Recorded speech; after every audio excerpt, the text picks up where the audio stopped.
ďalej. Ahoj, Janie. Ahoj, mami, potrebuješ niečo konkrétne? Áno, potrebujem.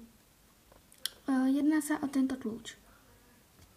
Čo mám ja s tým kľúčom? V živote som ho nevidela. Však to nevidela, ale teraz ho budeš používať pomerne často. Skoro každý deň, minimálne 3 alebo 4 krát. Prečo? Snad kľúč od mojej novej izby? Nie. Stáje pre kométu? Nie.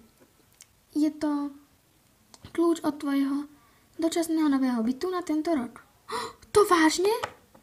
Áno, pretože ideš študovať. Čo?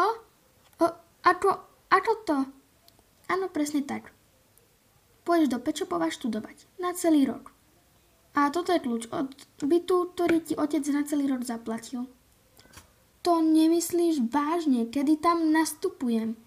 Zajtra ráno odchádzame. Čo? Ty ma chceš odlúčiť odtiaľto?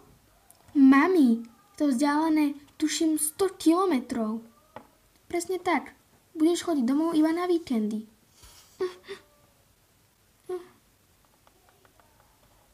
To nie.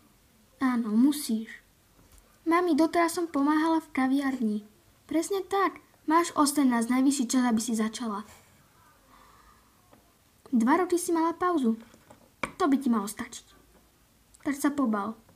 Zajtra padáme.